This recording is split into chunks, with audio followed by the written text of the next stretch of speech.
Alrighty, we are here with Priscila Martinez, founder and CEO of the Brand Agency, and just doing super cool things. I would say your clients, companies are okay. I mean, nobody really important to shout about anything like that. We're not going to talk about that at all. But no, Priscilla, so excited to get into your story today. How you doing? Thanks for joining.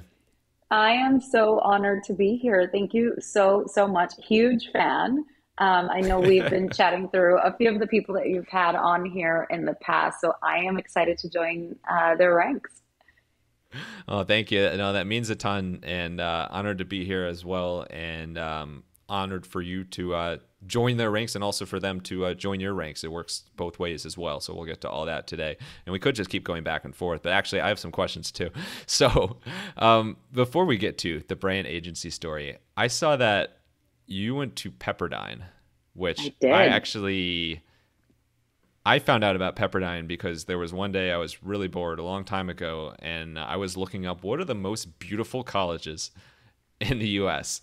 And like every list, Pepperdine, that Malibu, like by the water campus, always comes up. Is it really as beautiful there as all the lists make it out to be? It's incredible. It's also a big mind mess up for a college kid. I remember graduating on my assistant salary. I won't date myself, but it was about $18,000 a year back then.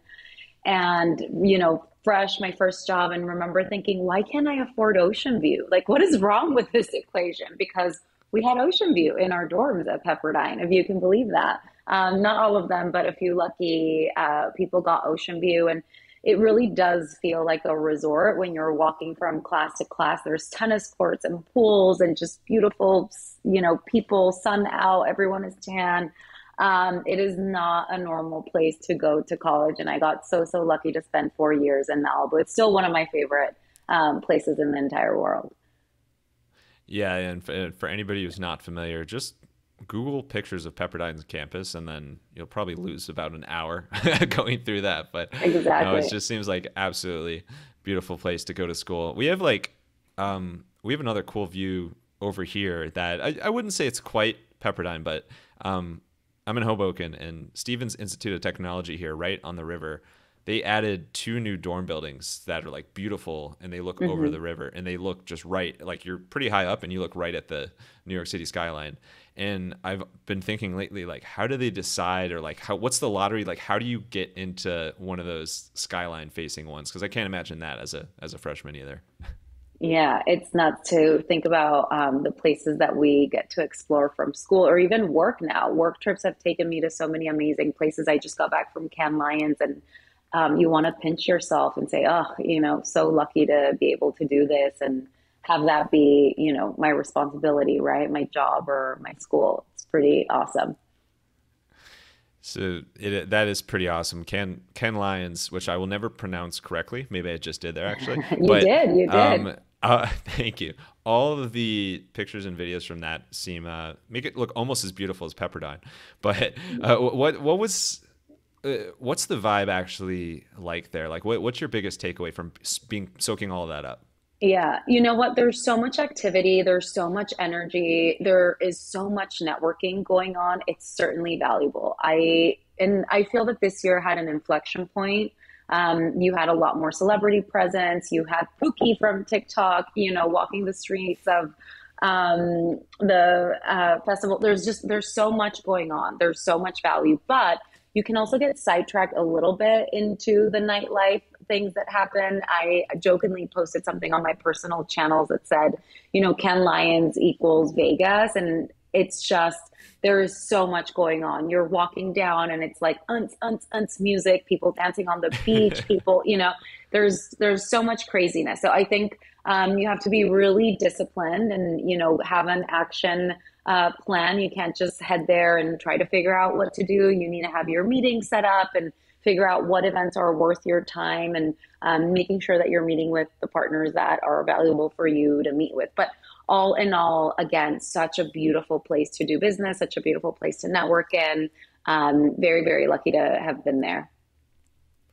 And now we're going to hit up with a bunch of copyright lawsuits from all the songs that sound like unts. So Uns, uns, thank you for uns. that. But no. so So let's get to something that's TBA, literally, the brand agency. So this actually, I'm curious if it ties to your journey at Pepperdine. Like, where was it that you started getting an interest in like the PR and communication space?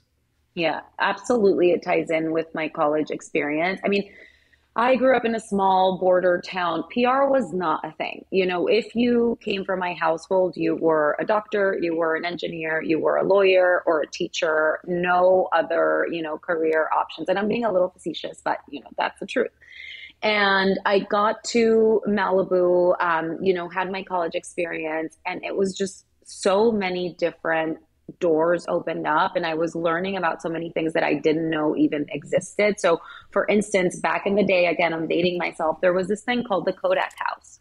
And it was basically a very smart publicist rented a beautiful, gorgeous home on the water in Malibu. They had brands sponsor different areas of the home, and then they invited celebrities to come party inside the house.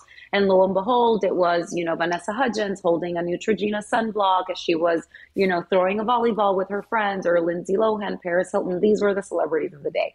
And I remember attending as a guest when I was in college, and it just completely blew my mind that people could make money and make a career in that way. That was never an option for me.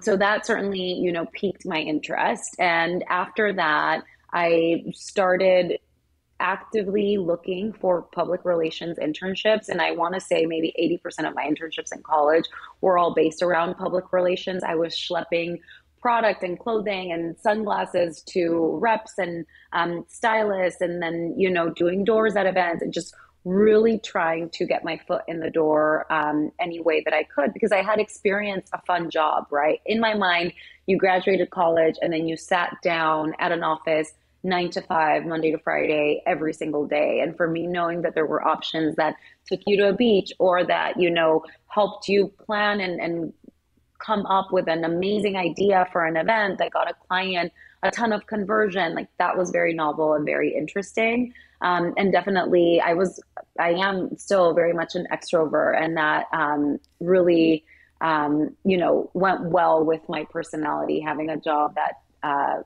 forced me to do all of those things. Well, I was just thinking of asking how you got your foot in the door, and then you literally said, "That's how I got my foot in the door." So that's one of those idioms that is just omnipresent.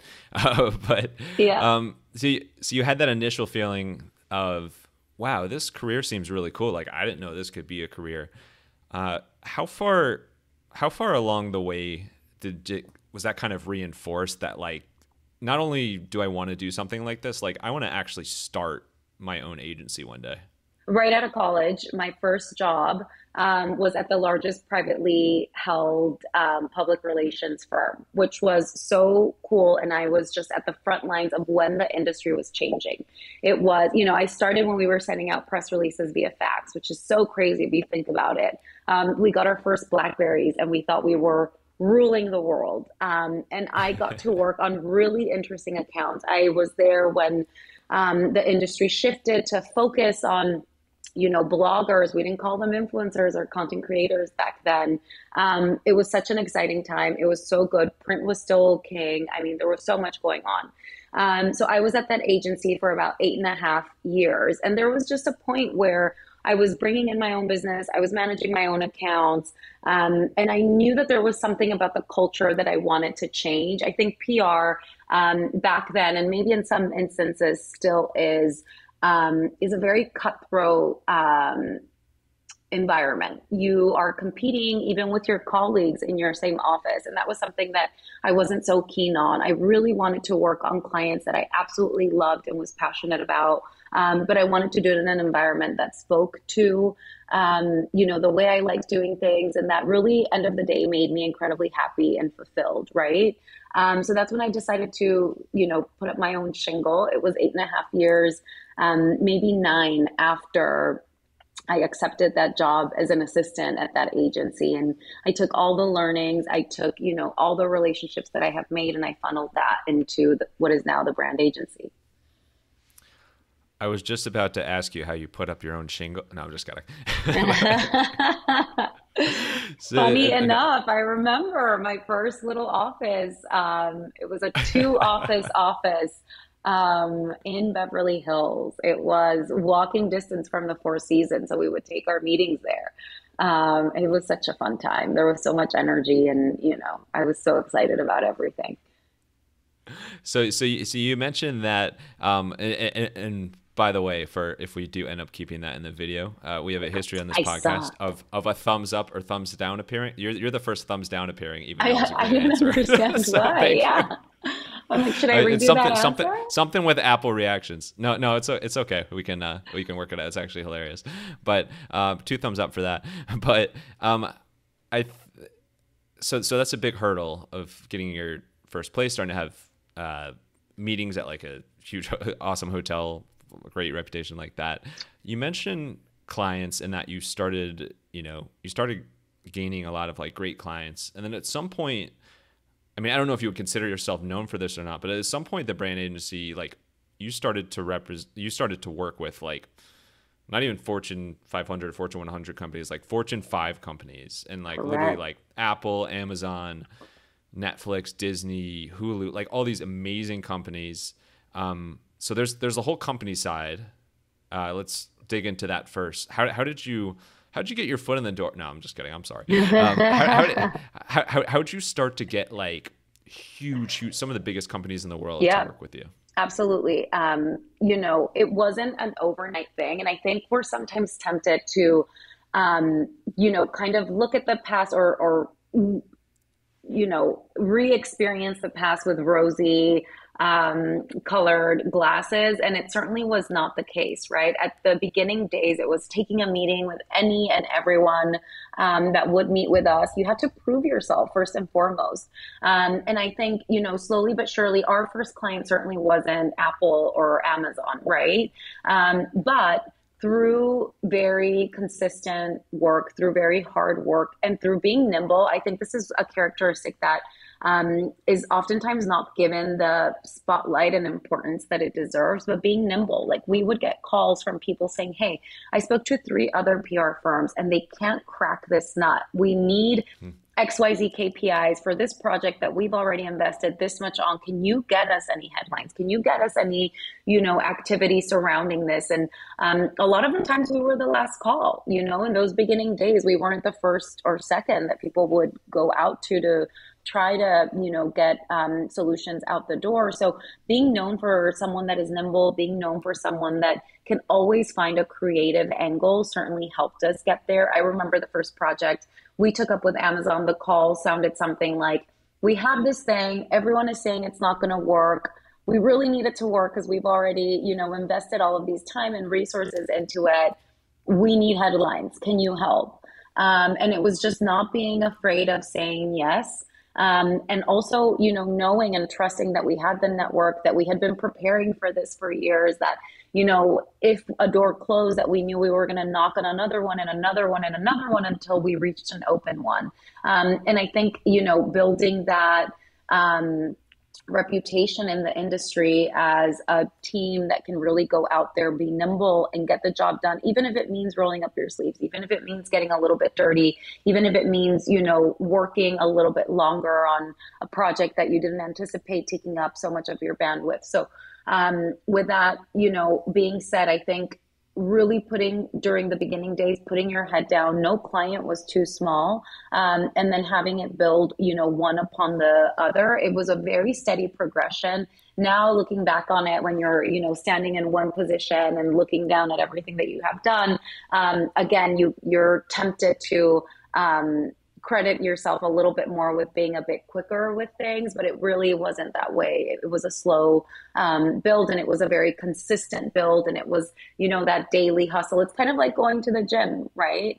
If you go once a month and you really kill yourself at the gym that one time, it's not going to make a difference. But if you're going every day, even if it's just for 20, 30 minutes, at the end of the month, you will see a difference. So I would liken it to that. It was just very consistent, very hard work. Yeah, it's amazing how many of the entrepreneurs that I've spoken to on this show, and actually, I know you mentioned that you've listened to Bill Schufelt from Athletic Brewing, like one of his main mantras is about being consistent. Like you don't need to do anything like crazy in a single day, but like being consistent with your approach, no matter what that is. Like that is a huge thing for building your business and building, gaining top notch clients like that. You mentioned the creative angle was an area that's helped to differentiate you and team, as well as being nimble and trying stuff out. These days, what would you say is like your bread and butter, what you're known for as an agency? Like what specific tactics or type of work? Because when people hear PR or communications or like entertainment marketing, there's probably like 1.5 trillion different things that they think that you could be doing. Yeah. Public relations and communications, it's such a big umbrella term. So many things fall into it. Nowadays, you have influencer, you have celebrity contracting, you have that traditional media pitching. So what we're really known, I'm going to answer that question in two parts. Our Los Angeles office is certainly known for entertainment. That's where my roots are. Those are, the clients that we service out of the Los Angeles office, day in and day out. Even our location in Los Angeles was very strategic. We're next to Warner Brothers. We're next to the Hulu offices. We're, very next to Disney. That's another client. All these people are clients that I've mentioned that we have chosen to remain very close to, even geographically, in servicing them. So that's, our Los Angeles office. And then New York really thrives on lifestyle. So we service a lot of our fashion, a lot of our beauty, a lot of our hospitality accounts out of New York. And the city just lends itself to that. Right now, one of our clients is carrying eyewear. So meaning we're handling every single brand under that umbrella: Gucci, Bottega Veneta, Cartier. There's just a wealth of heritage, Balenciaga, luxury brands that we're, spearheading communications for out of our New York office. So really setting the bar there. So, we're very known for, those two lanes. We also developed a niche that I think is really interesting. And again, this came about as a result of doing work for clients, and then they ended up feeling that we were excelling in this area, and then they would, hand us scopes that solely focused in that area. And now we have a whole practice built to it, but that's thought leadership. So we work with executives at, publicly traded companies, sometimes even startups, just to build their profile. A really great story that I have is working with Brandon Cohen of Liquid IV when he was a 20-some-year-old, and getting him, full page features in Inc. magazine, and getting him, placements in Adweek, and really helping him build that profile all the way up to the sale.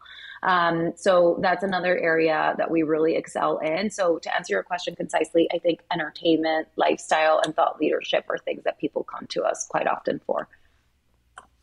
And thank you, when you were listing off those fashion brands, I felt like you were just rattling off everything in my closet. So thank you. Yes, very, very absolutely. Nice of you. That was my info. Exactly. Closet inspo. But that's such a valuable skill and effort to be able to help out brands, especially like the Liquid IV you mentioned, like a brand that's newer and obviously seen a ton of growth, but like you need to really like propel you over the top or have the meteoric rise, like not mediocre, meteoric rise like that. It really helps to get some huge placements and features like that. What's the secret sauce for landing like, a front page feature or like a really buzzy headline or something when you're like a startup that's trying to break out into the world that way? That's a fantastic question. There are some clients that we work with that, even from the initial meeting, we can't wait to get out of that room and pitch press. They are superstars. That what they are offering the world just needs to get out there. It is so awesome, right? And then there's other clients that we work with where we really have to, set up a foundation before we go out and seek those larger placements for them. And, you know, as much as I would love to say everyone comes in and is, you know, a natural superstar, sometimes there is some massaging that has to happen, right? So sometimes we'll look at a client and figure out, okay, what is it that we need to change about the messaging? Or is it the order that we're, you know, giving people information in that is maybe deterring press or that has deterred press in the past from covering you? What is it that we can bring out to the forefront that's a nugget? Sometimes founders don't think that, you know, a certain piece of information is important, but then you pull it out and you're like, no, no, no, this is the headline, right? So it's an art. It really is in figuring out, you know, what press is going to gravitate towards, what is going to create headlines. And ultimately, you're reverse engineering the equation, right? If you have a press contact, whether it be an editor or a writer, they're being graded on how many clicks their story is getting. So the way that you can make their job easier is by providing that to them on a platter, helping them really see, you know, what that headline is, what the clicks will be, what the interest will be when you give them something really meaty. So for, again, to answer your question concisely, so for some clients, they just have it and you know they're going to be superstars, and all you need to do is get them in front of that, you know, journalist, and they're going to be able to tell their story and it's going to, you know, run wild. But then there's other clients that you really work on that foundation, that you know, take care of all of their messaging, you media train them, you come up with a really tight list of press outlets that you want to go out to, and you zero in on the journalists within those outlets that are likely to cover the story. And then you go out and, you know, try to make those connections. So it's a little bit of a labor of love, but definitely worth it in the end when you see results like, you know, a client getting acquired or them taking the stage as a keynote for something like a Cannes Lions, which we have done for clients in the past. It's really cool moments that we know come about as a result of all that foundational work that we did. I appreciate the shout out to this podcast as well as Athletic Brewing again with the Run Wild. So thank you there for that. But I'm really curious about when you're actually pitching press. Mm-hmm. Like what's that look like these days, and like what's a tip you can share about actually kind of creating that aha moment in the mind of the recipient? Like, are you emailing? Are you calling these days? Like, what does it look like when you're pitching? Yeah, it depends on the relationship you have with a journalist. If it's someone out there listening and they're thinking of, you know, doing their own pitching, or if they want to guide a firm in pitching, it certainly depends on the relationship. If you meet a journalist out at a networking event, if they're at the bar and they're, you know, grabbing a beer together, and the next day you have the confidence or you establish the relationship in a way that you can call them up, I always say the more human you can get, the better. Give them a call. You know, if you can shoot them a text, do that. To answer your question, the majority of pitching happens over email.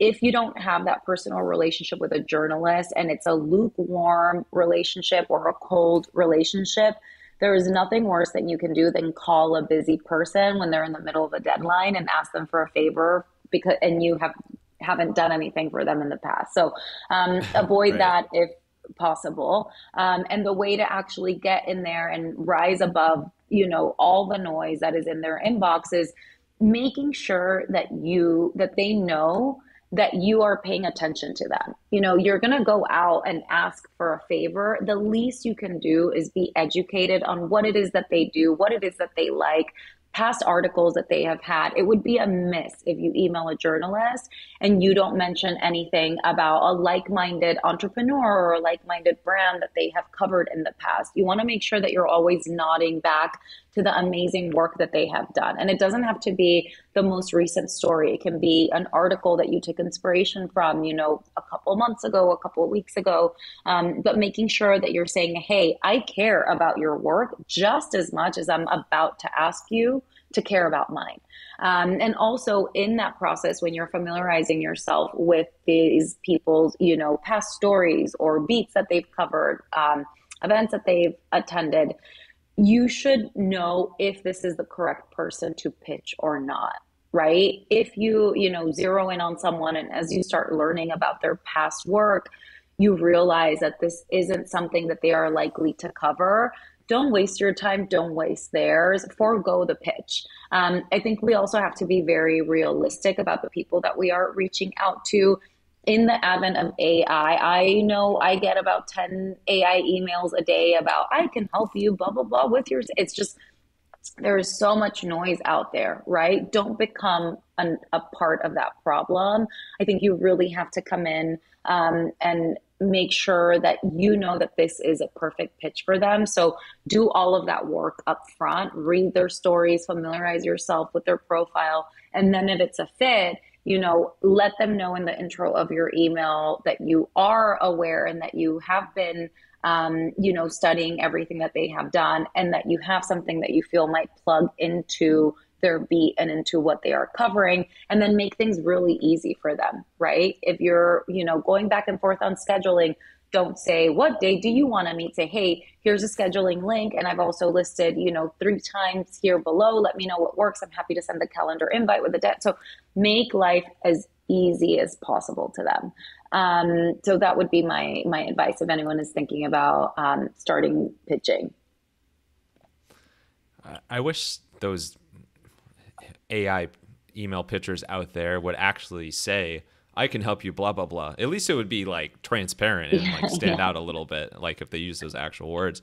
But, your advice is so good, especially on being human. And like, I feel like so often, especially like if we're sending out a bunch of emails or if we're like reaching out to, like, I even see this, we're getting a little meta here, but like, if I'm reaching out to like a lot of podcast guests at the same time, it's like, you have to remind yourself that like, yes, of course, it's like, you want to reach out to however many people or however many people jump out at you in a given time period. But like, these are real people. It's not like you're just like reaching out to names.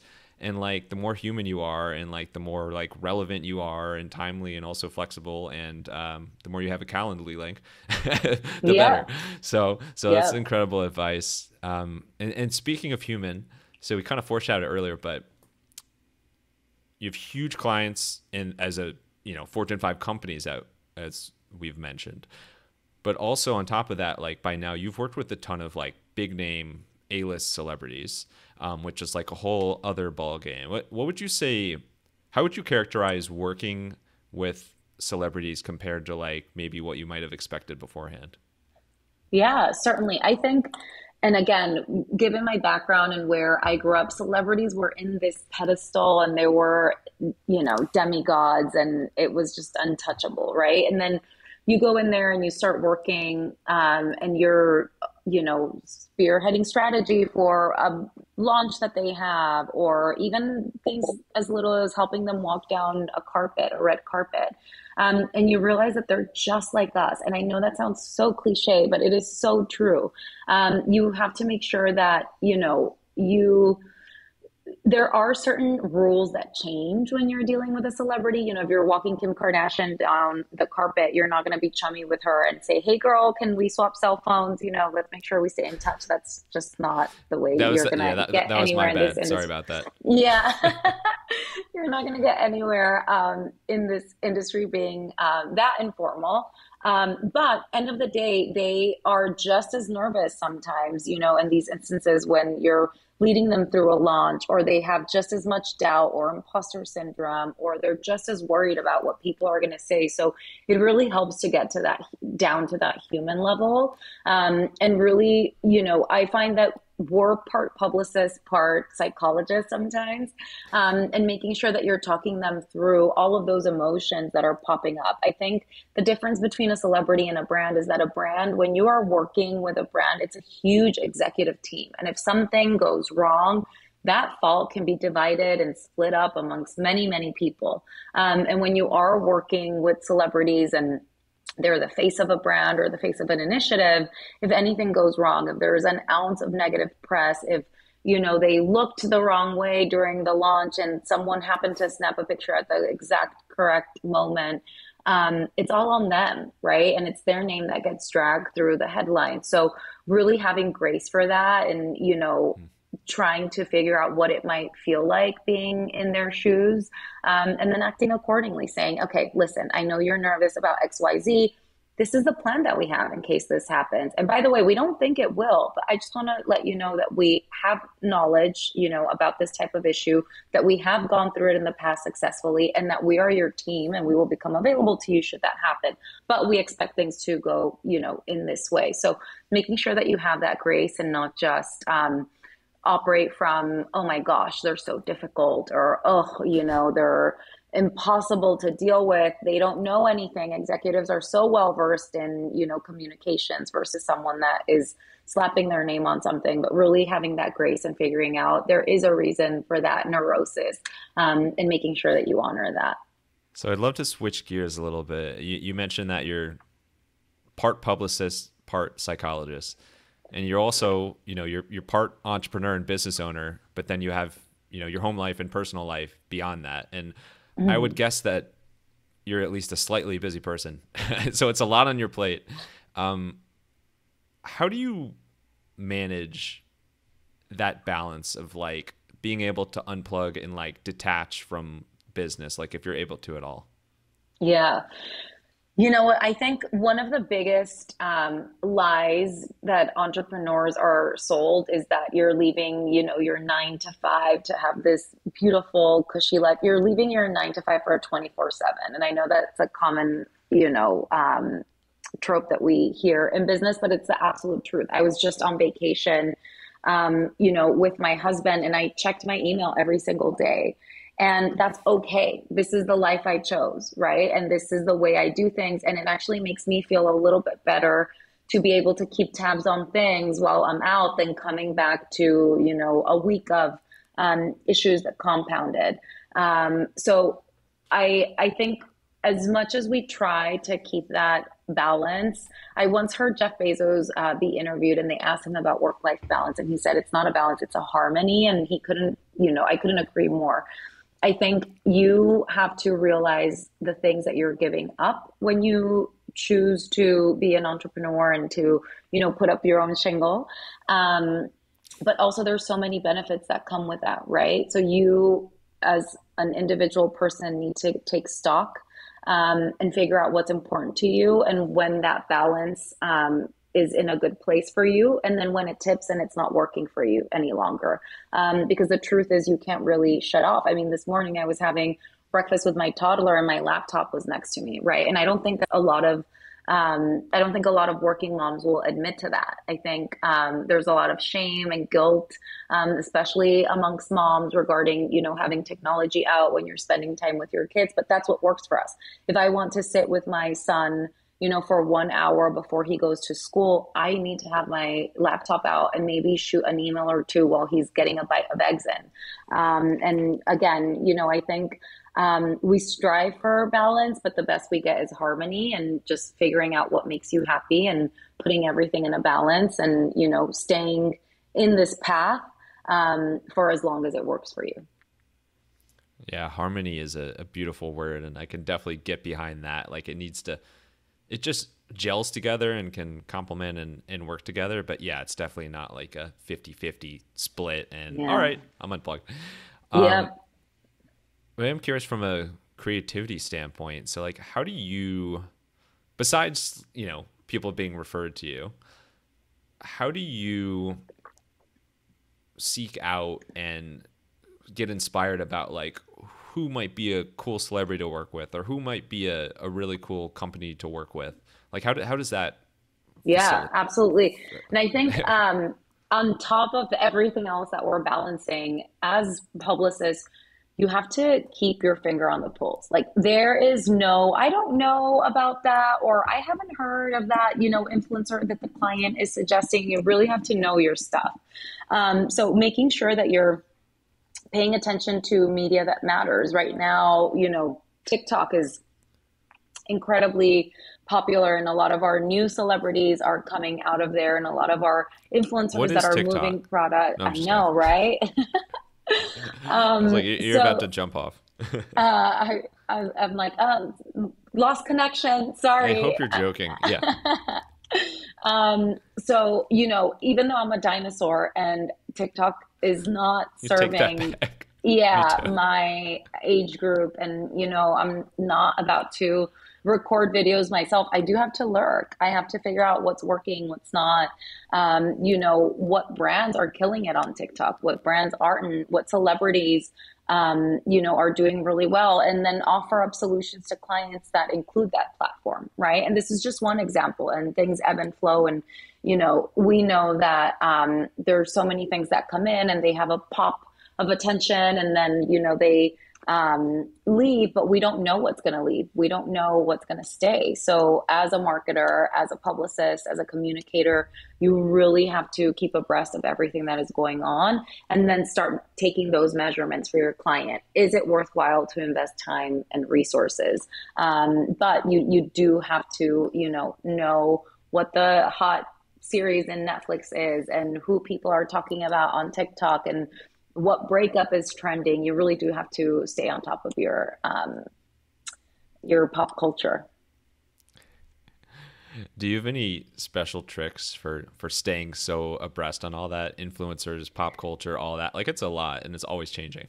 Yeah, I wish I had a good tip. I doom scroll. I like at the end of the night. So lurking and doom scrolling. Lurking. What a stellar guest you have the Priscila on. story.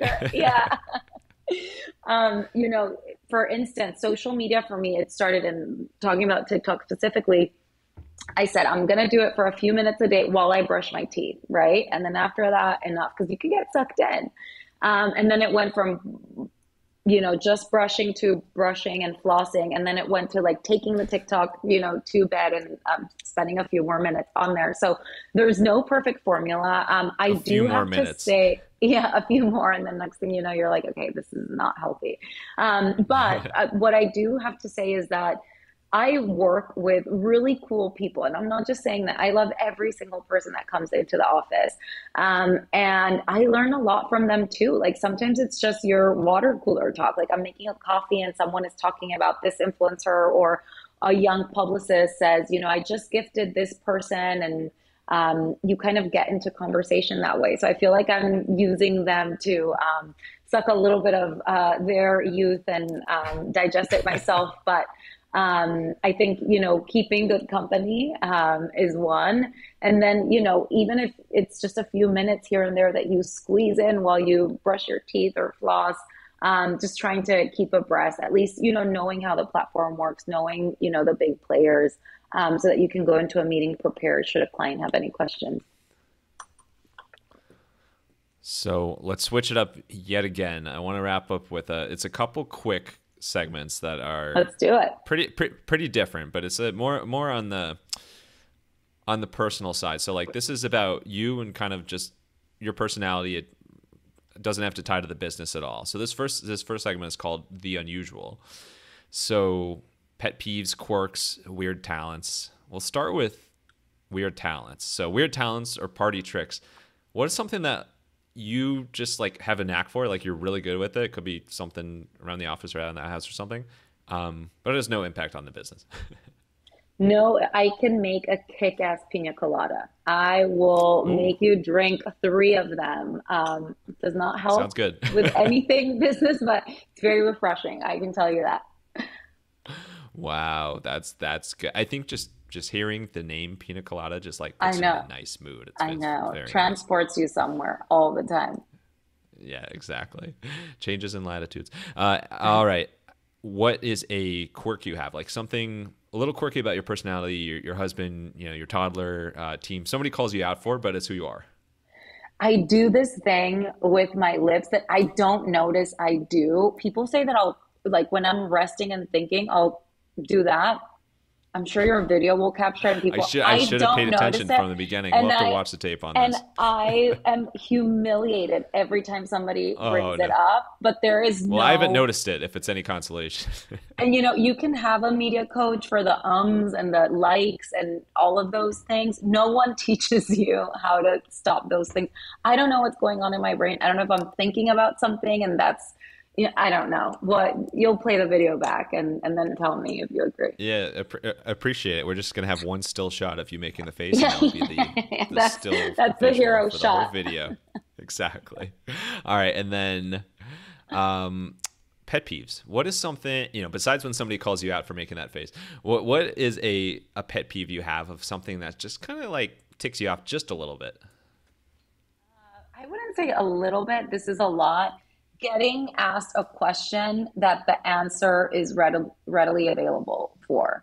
So, an example is if someone responds to my email and says, "What time is that?" And if they scroll to the original email, they would have found the Mm. time. That is like just put me to bed. I am done. Like we're not talking anymore. That can really, peeve me, certainly. I'm with you. Yeah, there's a lot of stupid questions out there. I'm guilty of a lot of them, but Same. I think that's a great insight that the email chains is where like a lot of that happens. Like so many times people are like, I don't know if it's, if people are using Gmail or something like different email software that people are reading stuff in a different order. But like, yeah, I feel like there's a lot of that more and more as time goes on of like something that was missed. It was like clearly in an email. So Yeah. you got to watch out, stay So, vigilant on that. oh, can I give you a second answer for this question? Of Gmail course, maybe a email third. organization. Mm. I was on Outlook for all of my career. We switched to Gmail a little less than a year ago. What are the Gmail gods thinking when they organize the emails in threads? Can someone please I help me? I'm with you. No, that's a good point. I think maybe that's why I like subconsciously brought them up was like, yeah, it happened. Like I don't. Yeah, I mean, I use Outlook first and foremost. I have Gmail as well, and hands down like Outlook better. So yeah, Yeah, we'll hit up Google and we'll ask them. But all right, let's wrap up with some rapid fire Q&A. You ready for it? done. Let's do it. All right, let's do it. I'm just gonna ask you about your resting face. No, I'm just kidding. No, I really haven't noticed it. All right, let's get wild. Let's run wild. What is the actually most beautiful spot on Pepperdine's campus?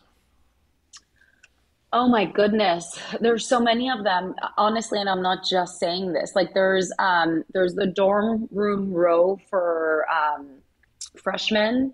And if you're walking that loop, there's a moment where you're overlooking the tennis courts and the pools and you can see the ocean. That's gorgeous. The business school is so high up that there is no bad view at all. It's just they have an alumni park and it's just a clear shot of the ocean and the sun setting. There's no bad view. I'm sorry, and there isn't just one. Not to make anyone Perfect. jealous. Yeah, no, I'm just gonna like start undergrad all over. Just go there. Yeah. All right. What is a place you've been for work besides Can Lion? Is it Lion or Lions plural? Lions plural, yeah. Lions plural. Okay. What's a I place think in so. it? Hold on. Now you're making me think about it. You I'm might be not right that sure. it's kind of... Well, it's confusing me because Can has the S and you don't No, pronounce it, Lions. and I was Lions. right. I was right. Ken Yeah, Lions. perfect. All right. So what was a place besides that you've been for business that was just like, wow, this is pretty cool? Puerto Rico. I think that Oh, was a good one. I was there for a big event and we were flying in celebrities and it was a red carpet and this whole thing and I was just floored at how beautiful the island that we were at was. It was just a gorgeous. It's one of those places that you wake up working and you just feel so lucky. all right. And then last one, I ask this a lot whenever there's guests that have worked with celebrities, and because it's always just a box full of chocolates full of answers. Uh, who's a celebrity that you've worked with that you've, or I won't even say work with. Who's a celebrity that you've met in person that you've been most starstruck by? Angelina Jolie, I have to say. She Mm. still does it for me. She is just an A plus plus bona fide celebrity. They don't make them like they used to. She's stunning, sweet.